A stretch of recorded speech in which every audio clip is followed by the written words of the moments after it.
Hello there. Good morning, good afternoon, good evening, wherever you are. I'm Ryan in Singapore. Welcome to our mindfulness practice.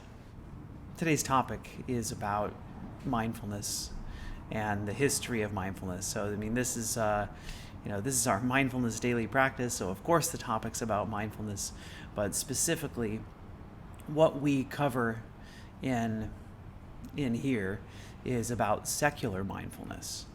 And I think it's important to know a little bit about what secular mindfulness is, and we're going to take 2 days to kind of cover this. So this is maybe a broader overview of secular mindfulness, and next time we'll talk a bit more about kind of the benefits, where what courses about secular mindfulness might look like. But here I really kind of wanted to start with the history of it. And I think, what happened, and what's interesting, I think, about secular mindfulness is that it is quite different from Buddhist mindfulness. And so maybe to even go back, right, mindfulness does come from Buddhist tradition. And the idea behind secular mindfulness was to try to make what's available inside of the Buddhist traditions available to everyone. What happened in the 1970s, around the time of the Vietnam War, a lot of Zen priests were coming to the west coast of the United States and teaching about Buddhism. And there was, a bit of, Buddhism, of course, was always part in the United States with immigrants from East Asia who grew up Buddhists. Zen Buddhism, in particular, from Japan, is the one that a lot of Buddhist missionaries had come to the West Coast to teach Americans about Buddhism and what it is. I think it was interesting because it was very new. The ideas, the concepts were very new to people in the States. And of course, anytime we bring some kind of religion from one place to another, there's always something cultural that gets put into that, right? So if you look at Chinese Buddhism, for example, or Filipino Christianity, you'll see that these things have their own flavor, right? That Filipino Christianity and American Christianity are different, and this has to do with culture being added, or things being added or being subtracted. One thing about the United States in the 1970s was that, of course, it's not as full of mysticism as things had been in the past. And there's a lot of scientific research, evidence-based things going on at universities. And so teachers like Thich Nhat Hanh and Sung San and Shunryo Suzuki had come to the United States to teach. And there are certainly religious aspects to what they're teaching, but something interesting about Buddhism, and that I think a lot of people will say, is that there's a philosophical aspect to it, right? That it's not I think when we kind of stamp from our Western point of view, from monotheistic religions, we stamp the word religion on something. There's a certain expectation for certain things out of it, and I think Zen Buddhism, Theravadan Buddhism, it's different, I suppose, in what aspect of worship is involved in it. So quite different from religion that might have been seen in the West at the time. And so there's a professor of molecular biology called John Kabat-Zinn, and John also was interested in this arrival of Eastern religion in the United States, and started studying Zen. And as he was studying Zen, being the son of a scientist father and an artist mother, having I think he gives credit a lot to that unique upbringing, having both art and science in his background, and maybe thinking, right, as a professor of molecular biology, who is examining mindfulness and possibly looking at it in a more objective way. Maybe like ironic isn't the right word, but interesting to see something that encourages you to observe things objectively in an objective way. And so as John was looking at that, realizing that a lot of these benefits, a lot of what happens when we practice mindfulness, and I believe, and I'm kind of looking it up, that John Kabat-Zinn used this Western word to describe this Buddhist concept. And so, is it possible to use these techniques that come out of Buddhism and apply them to situations like psychology, and apply the philosophies without possibly bringing over some of this more religious rites, traditions, and I think that's been an interesting exploration as well, for me personally, kind of going, well, especially as a lot of my retreats have been in Theravadan style Buddhism, which feels a bit more, cutting edge isn't really the right word, but more radical, more open to changes in what may be considered typical tradition, more secular. I'd say that Theravadan tends to be less religious, less ceremony, and just interesting to see that with a kind of open mind. And so, how to secularize it. John Kabat-Zinn seeing these potential benefits, and how do you prove that something works? And I find that interesting too about religion, is does prayer work, right? How would you find out if prayer works? Well, you could always do a double-blind study, to do statistical analyses and analyze, like, what happens when I pray, or in this case, what happens when I meditate, and what happens, and specifically, what happens when I'm more mindful of what happens in my day-to-day life.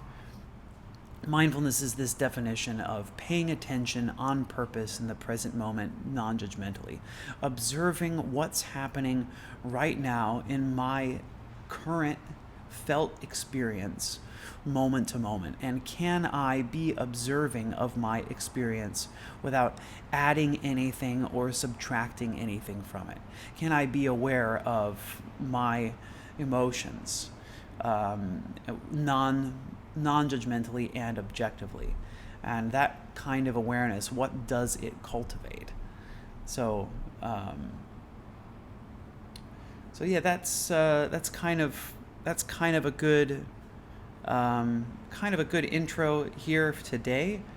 So just to to summarize it, Western mindfulness and secular mindfulness is taking what was there in Buddhism from Zen Buddhism missionaries that came to the United States, and eliminating a lot of this religious aspects that came to it, which didn't always make the Buddhist missionaries happy, right? I mean, this is something that's interesting as well, is the kind of critique that Buddhism itself has had on secular mindfulness. Like, you can't separate one from the other. A lot of people say, but I think the benefit of making it more accessible. I mean, that's an interesting debate. I'd like to hear that. I'd like to hear more on that debate sometime. But me, as a secular mindfulness practitioner, I feel like, wow, that it's just been so powerful in my life personally, and I've seen changes in other people's lives, and I just don't understand why Buddhists would take issue with the secularization of mindfulness. And of course, this is coming from a secular perspective. All right.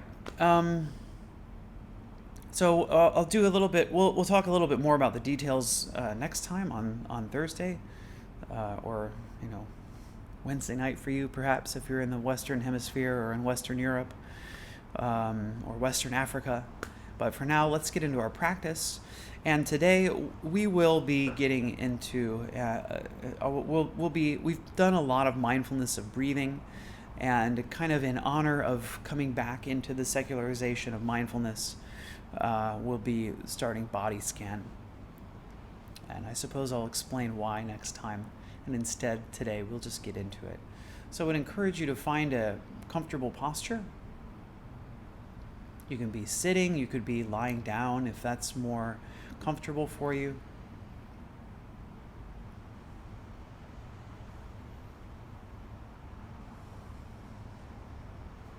If you like, allowing the eyes to close.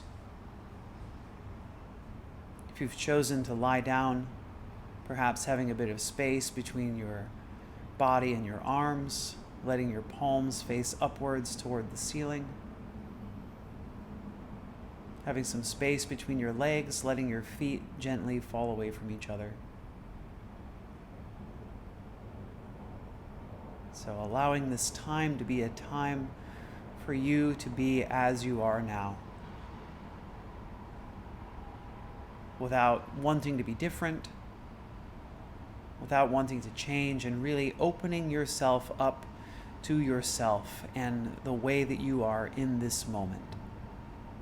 To be a scientist, to examine what's going on inside of you,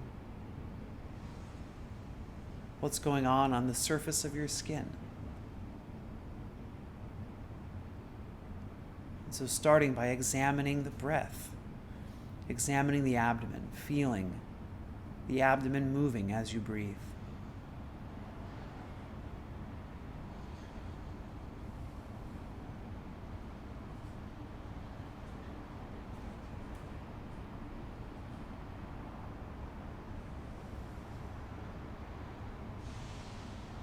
Expansion as you inhale,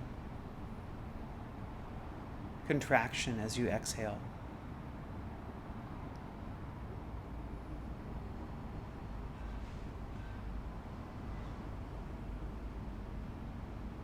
And on your next exhale, letting go of your abdomen and scanning your attention down the left leg,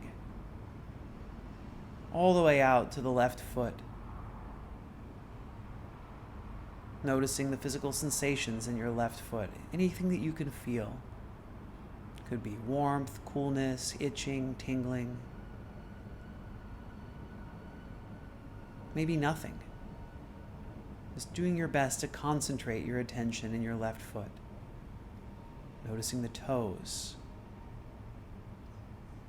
the sole of the foot,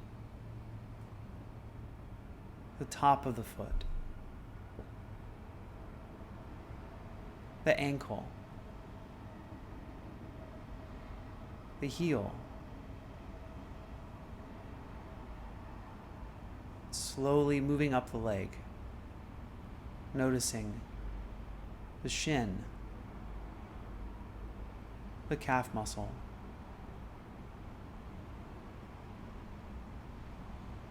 the knee, front and back, sides, the thigh, the large muscles in the front and the back of the thigh,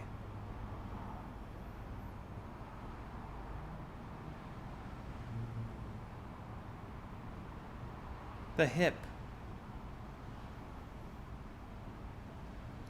and then moving across the pelvis to the right hip and down the right leg,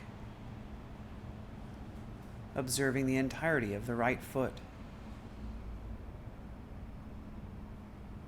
the toes of the right foot,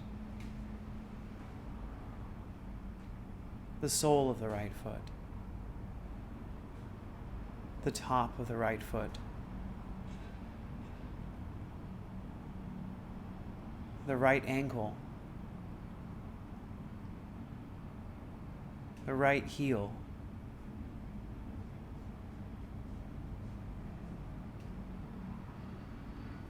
moving up the leg to the right shin,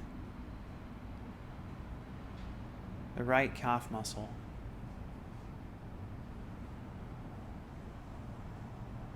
the right knee,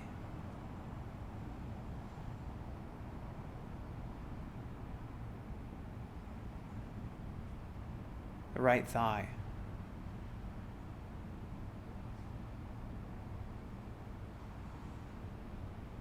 as best you can, focusing on the physical sensations in the body, in these regions as we go through them. What is here? Examining with curiosity. The right hip,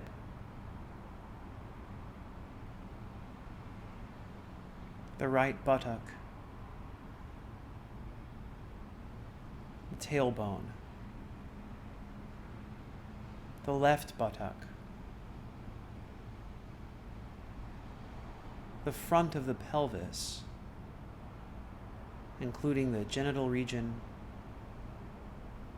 the perineum, the anal region, the lower back,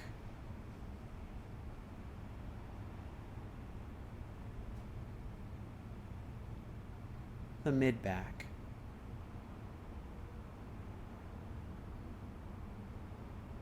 the upper back, shoulder blades,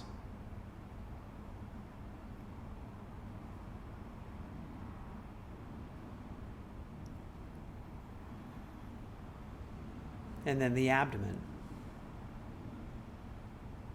Still moving, still breathing. The heart, the rib cage, the chest,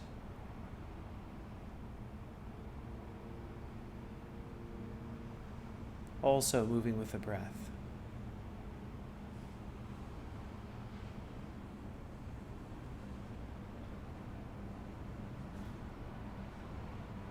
Then scanning down to the left hand,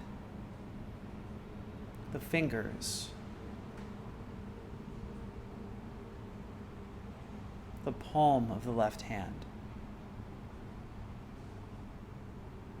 the back of the left hand,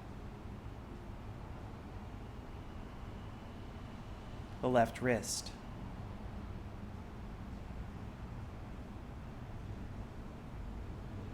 the left forearm,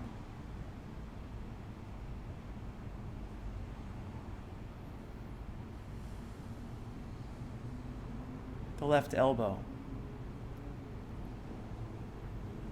left elbow ditch,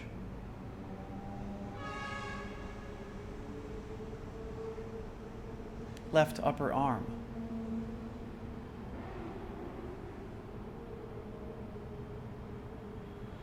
left shoulder,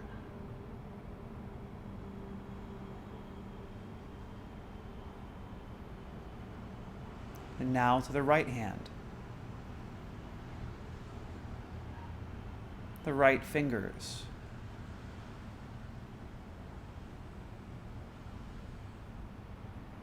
the palm of the right hand, the back of the right hand, the right wrist,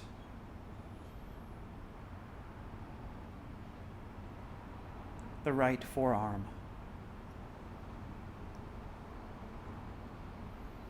the right elbow ditch,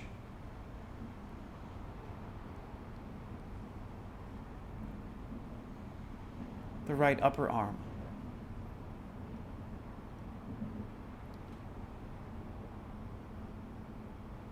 the right armpit, and the right shoulder.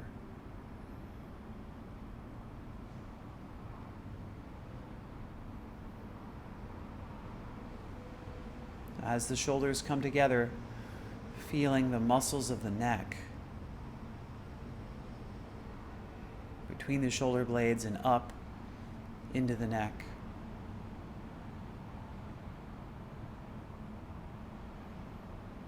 The front side, the throat, softer tissue here, the jugular arteries and veins.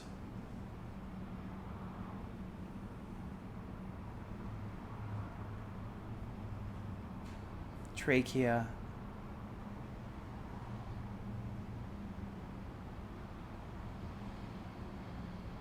The jaw.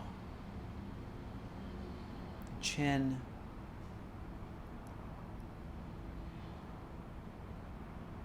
The teeth. The tongue. The gums. The lips.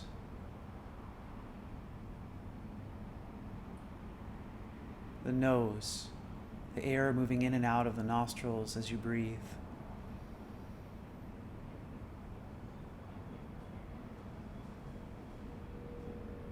The cheeks, left and right. The ears, left ear, right ear. The eyes, the left eye, the right eye, the eyebrows, the forehead,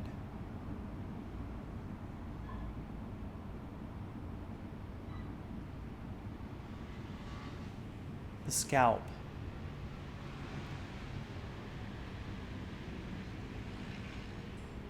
the temples and the sides of the head,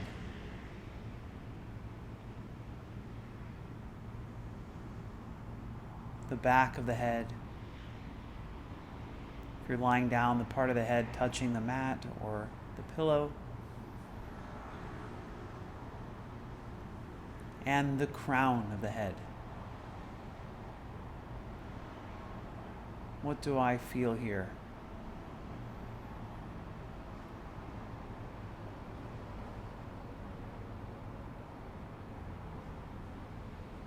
And now, is it possible to open your awareness to your entire body? Feeling every physical sensation that you're experiencing now in this moment. Where is the abdomen? Am I breathing in or am I breathing out?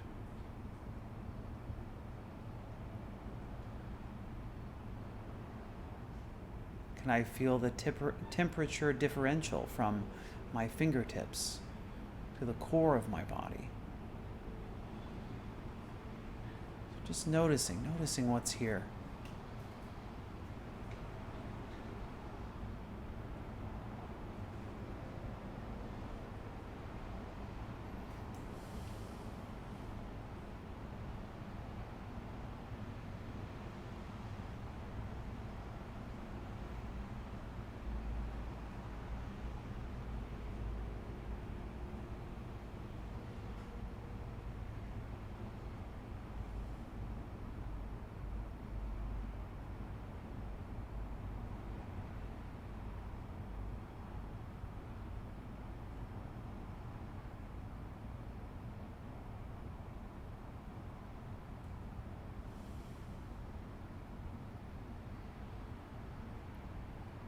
So let's focus our attention fully on the next 3 breaths, the physical sensations around that breathing as we draw our practice to its close.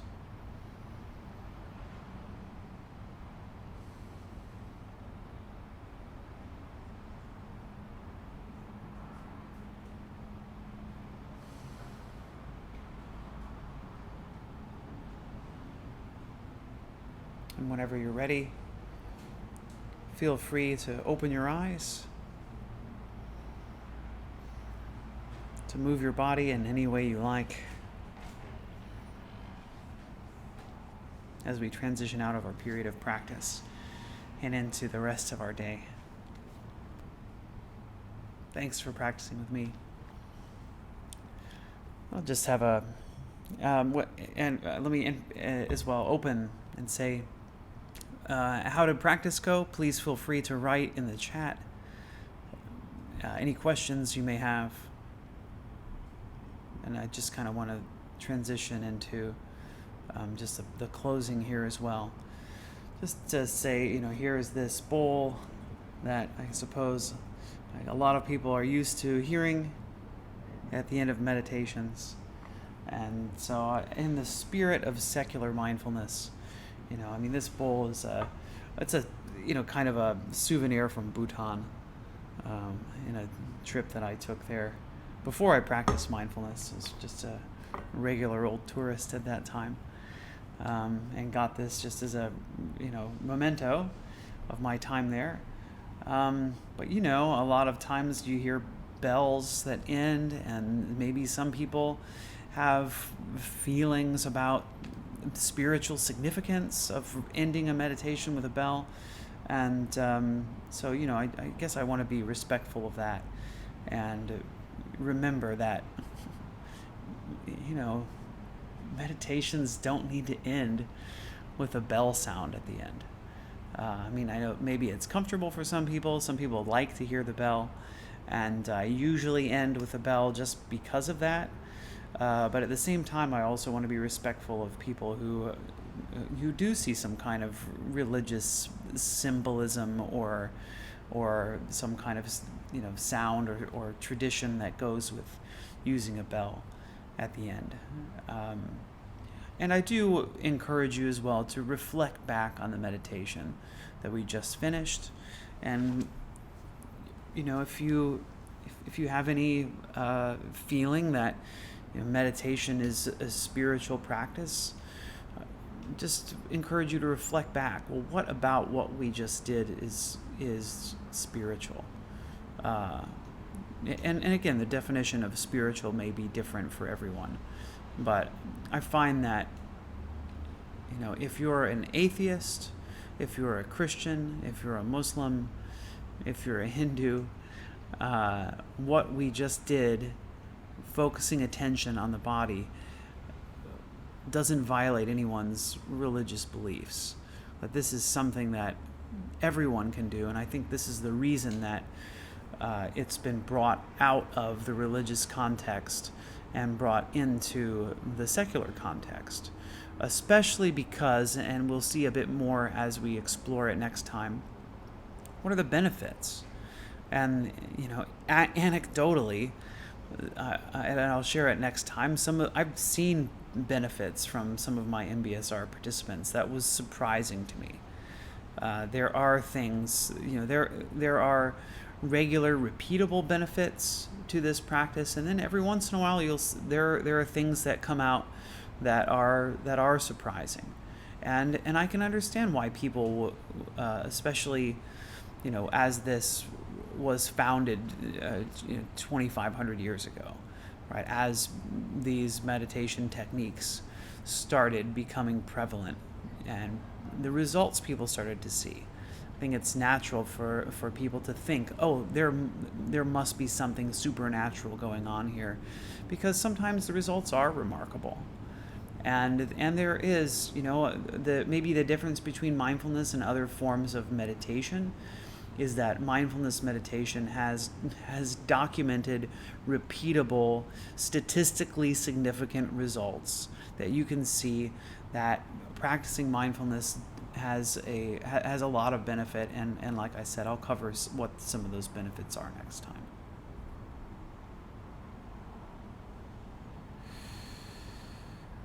Okay, thanks everyone. Hi Alex. Thanks Leda. Great to have you. Thank you Angela and Jean and Natalie, Ginger, Micah. Sybil says, it's hot and humid here, so my meditation was enveloped in many sensations, very focused today. Thanks, Sybil. And it's funny that you mentioned that because it's finally getting hot here again. And so I'm starting to, one of the things I notice is the dripping of perspiration as I do that. So on the surface of my skin. I always find, maybe sometimes we complain about perspiring. But in this case, it helps. It does help to be mindful, right? To feel that hey, it's happening right now. Thanks, Zen. And I am aware, and I was thinking about some of the other people who are in, Chicago or other cold places, thinking about, what that experience must be like as well. Because I have my doubts that perspiration is rolling down your skin. The sun came out today for the first time in 2 weeks. That's good news. That's interesting too, right? And part of mindfulness is watching how things affect my body and my mind. And I know, for me, certainly, I lived in Western China for 2 years in a city called Chongqing. And in Chongqing, in the wintertime, the sun came out maybe 2-3 days for the entire winter. And I could feel that impact on my mood. And that's something that we can be aware of and try to take care of and try to, be resilient. Do the things that that are going to help you in the times that it might be extra gloomy. Go socialize if that's what's helpful. Wow, and 40 degrees F. Wow, it's like a heat wave. All right. We'll talk a bit more about secular mindfulness next time, some of the benefits as well, and we'll begin to move into a series on mindfulness-based stress reduction. So just to talk a bit more about, and to do some practices of that course. Of course, I can't teach the full course. It's quite a packed course with a lot in there, so not very possible for me to teach it online in this format anyway. So I'll try and give you some of the benefits and teach you about mindfulness-based stress reduction, how you can do some of those practices at home, how you can get some benefit from secular mindfulness yourself, and and hopefully, see where that goes. Maybe that goes somewhere great. And Groundhog Day's Friday.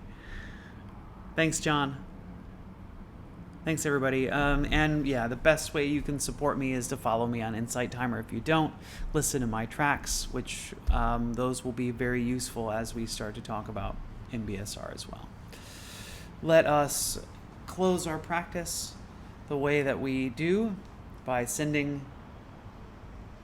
some loving kindness to ourselves and to others. So repeat after me if you like. May I be happy and peaceful. May everyone watching, listening, wherever you are, I wish you happiness and peace. May all sentient life around the world be happy and peaceful. Okay, here he is. Oh, do take care. We'll see you next time. Mindfulness Cat will join as well. Oh. Please don't overgroom.